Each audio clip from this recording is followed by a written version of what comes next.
So I'm here with Aaron Richards today. Aaron, what is F2, F3 and F1 and how is it different?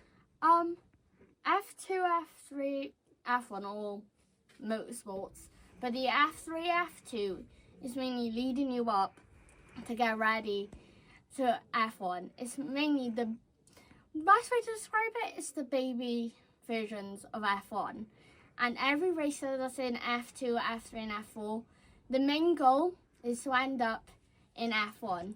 You need to get the sponsors and make sure you can drive and just mainly improve your skill to be seen to make sure you can go into F1. Are there any drivers from the F4 grid or the F3, F2 grid that you know of that you really like their either driving style, the way they are, the way they hold themselves in the media pen or?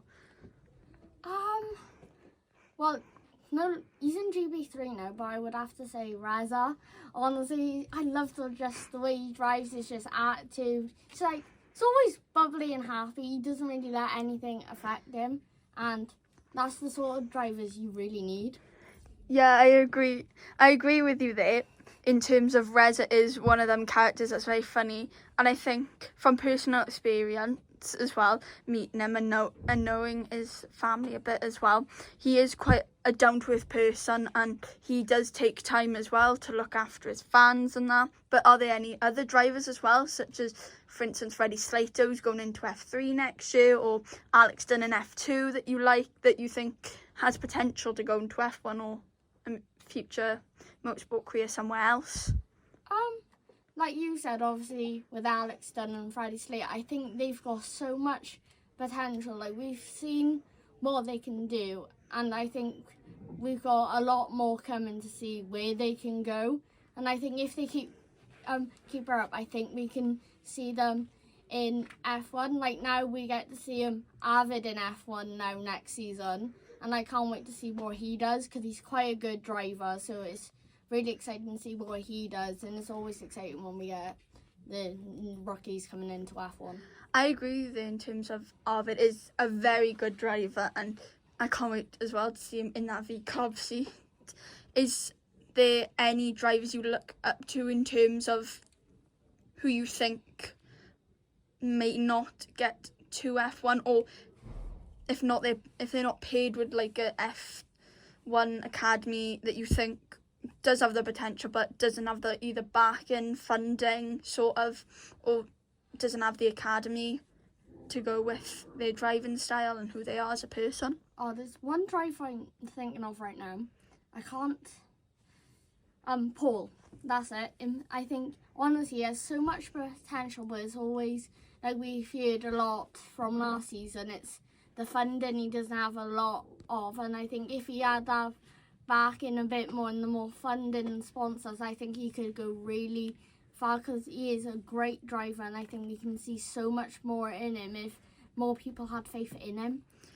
Yes, I agree with you there in terms of Paul Allen has got the potential to step into that Alpine seat if Franco Colapinto does not do well. In terms of the F1 academies and how they're located from British F4, for instance, all the way up to F2, do you think that's maybe pressure on the drivers, or do you think that's a good thing in terms of it helps them with funding or their confidence knowing they've got the backing?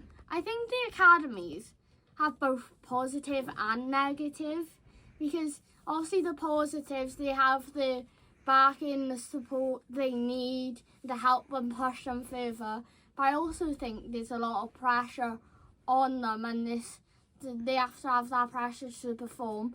But I think in a way though, the pressure is good for them, because then it's kind of giving them the pressure that they will have in F1, because obviously F1 has a lot of pressure from the media, the team and the fans.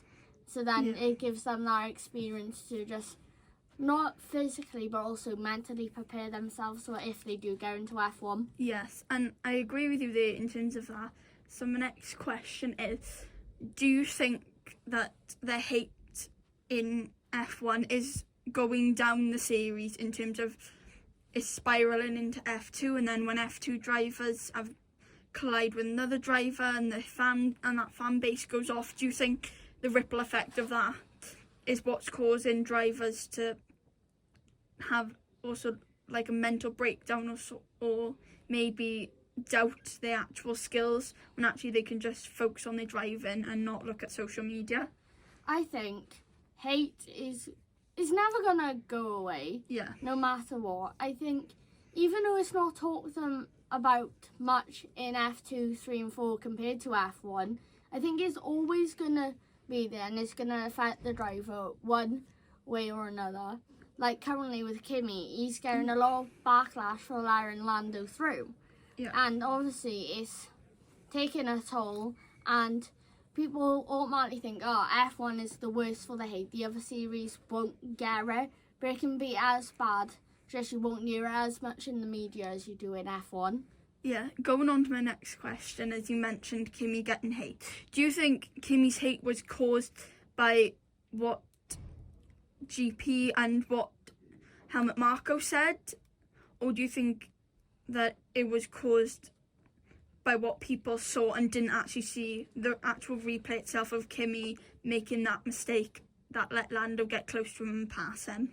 Honestly, I think it's a mix of the both, because obviously will be the comment we had, and then by the mistake, then I think the fuel of the media then getting on it as well, then just added more fuel to the fire that wasn't necessary. And I think comments like these are the when people start picking sides and adding fuel to the fire where it isn't necessary. People like to hide behind the screens, but don't really know then how it affects the person. Because Kimi's a really good driver, but with all this hate now, it might knock his confidence. People need to remember he's a rookie this season. He's going to get better over time. Not everyone is a Lewis Hamilton who can win a lot of points in the first season. Exactly. I agree with it in terms of like he'll get better, and what people don't realise is that in terms of rookies, they're allowed to make mistakes because it's their rookie season. If it was Lewis Hamilton, for example, I would get why people would be a bit annoyed and not happy with it. But it's for Kimi, it's his rookie season, like let him be. It's not like he's Ollie Bearman who's in the points and like he's not the Fernando Alonso rookie. Everyone's gonna make mistakes. Like I bet now next season Arvid's going to make quite a few mistakes that you can improve on then as the season goes on. Yes, I agree with you there. Thank you for listening to this interview with Erin. Ka-chow! Ka-chow! Ka-chow!